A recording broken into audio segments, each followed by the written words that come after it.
आप लोगों को मोटिवेट करने के लिए आज एक सच्चा वाक़या आप लोगों के साथ शेयर करूँगी फैसलाबाद के ताजर का, जो लखपति से कखपति होने के बाद कखपति से लखपति की बजाय अरबपति किस तरह से बना, वो फार्मूला आप लोगों के साथ शेयर करूँगी। अस्सलाम वालेकुम माय यूट्यूब फैमिली, उम्मीद है सब ठीक ठाक होंगे और ईमान की बेहतरीन हालत में होंगे। जब फैसलाबाद के एक ताजर को बहुत ज़्यादा नुकसान हुआ अपने कारोबार में और वो लखपति से कखपति हो गया, तो सबसे पहले उन्होंने जो है उनके दिल में एकदम से ख्याल आया कि मैंने अल्लाह ताला के हजूर पेश होना है और अल्लाह ताला से माफ़ी मांगनी। उन्होंने गिड़गिड़ा के अल्लाह ताला से माफ़ी मांगी और जब उनसे पूछा गया कि आपको ये कैसे पता चलेगा कि अल्लाह ताला ने आपको माफ़ कर दिया, तो उन्होंने कहा कि इंसान का दिल अल्लाह का मरकज़ होता है। जब अल्लाह ताला नाराज़ हो तो दिल उदास हो जाता है, और जब इंसान अल्लाह ताला को राज़ी कर ले तो इंसान का दिल हर बोझ से आज़ाद हो जाता है। तो गोया जब माफ़ी मांगने के बाद आपको अपना सब कुछ लाइट लाइट फ़ील हो तो समझ जाना कि अल्लाह ताला ने आपको माफ़ कर दिया है। तो जब उन्होंने अल्लाह ताला से माफ़ी मांगने के बाद सजदे से सर उठाया तो बीवी से पूछा कि क्या घर में कोई कीमती चीज़ है जिसको बेचा जा सके। तो बीवी ने उनकी तरफ हैरत अंगेज़ नज़रों से देखा, जो कि बनता भी था क्योंकि वो पिछले 6 माह से घर की बहुत सारी कीमती चीज़ें बेच चुके थे और अब बेचने को कुछ बाकी नहीं था। तो तभी उनकी बीवी ने अपने बाजू से गोल्ड के जो कंगन थे वो उतार के दिए और उनको बेचने का कहा।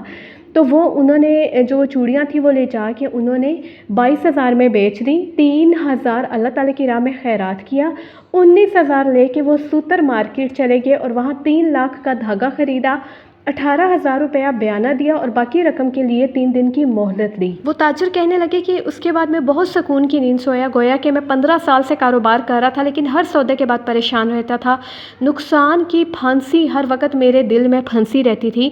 लेकिन अगले दिन क्या हुआ कि गोदाम में जो पड़ा हुआ माल था वो पड़ा महंगा हो गया, और इसी दुकानदार ने जो दुकानदार का मालिक था उसने 25,000 रुपये मुनाफे की पेशकश की, लेकिन उन्होंने जो ताजर थे उन्होंने इनकार कर दिया। शाम तक वो जो प्रॉफिट था वो बढ़ के लाख रुपया हो गया और अगले दिन 1.5 लाख हो गया।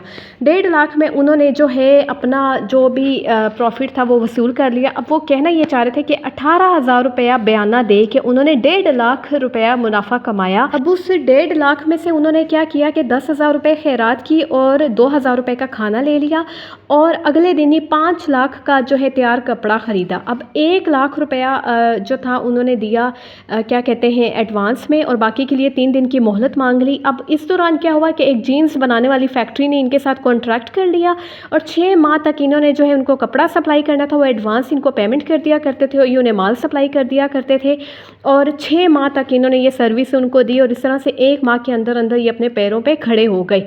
तो फैसलाबाद का वो कहने लगे कि मैं बहुत बड़ा सनतकार हूँ, लख से कखपति हो गया और कखपति से फिर 18,000 से स्टार्ट करके अरबपति बन गया। अब इसमें जो असल चीज़ है वो फार्मूला जानने की है कि ऐसा कौन सा फार्मूला उनके हाथ आ गया था कि वो कखपति से अरबपति बन गए। वो कहने लगे कि सबसे पहला जो फार्मूला की टिप नंबर 1 है वो ये है कि बुरे वक्त में अजीज़ों के पास जाने की बजाय अल्लाह के पास जाना चाहिए, क्योंकि ये हज़रत अली का भी कौल है कि मुसीबत के वक्त घबरा जाना मुसीबत से बड़ी मुसीबत है। और दूसरी बात ये कि जब आप लोगों के साथ अपनी तकलीफ़ें शेयर करते हैं तो उस गम को आपके लिए मज़ीद बढ़ा दिया जाता है, ठीक है।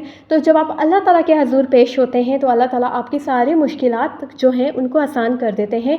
लोगों के पास ना जाया करें, जिसकी तरफ से मुश्किल आई है उसके हजूर ही पेश हो के मुश्किल का हल मांगा करें, क्योंकि लोगों से जब आप लोग कोई हेल्प लेते हैं तो वो एहसान अलग होता है, और वो कहते हैं ना कि जो आपके साथ नेकी करे उसके शर से बचना चाहिए, और फिर इस तरह से ताल्लुकात भी ख़राब होते हैं। सेकेंडली उन्होंने चीज़ की कि अल्लाह ताला के साथ तजारत शुरू कर दें।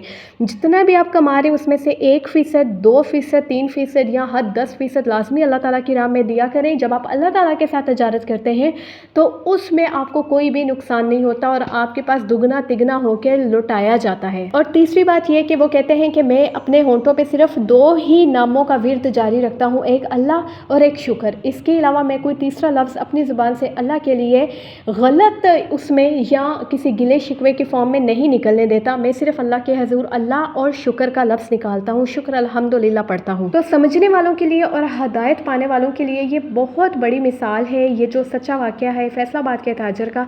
सो आई एम श्योर आप लोग बहुत ज़्यादा मोटिवेट होंगे और इन बातों पे अमल करके अल्लाह ताला के साथ भी अपने मामलात हल करेंगे और अपने दुनियावी मामलात, मतलब जो आपको कमाने के लिए जो आपको दिक्कत थी वो भी दूर करेंगे। अपना रखिएगा ख्याल। फ़ी अमान अल्लाह।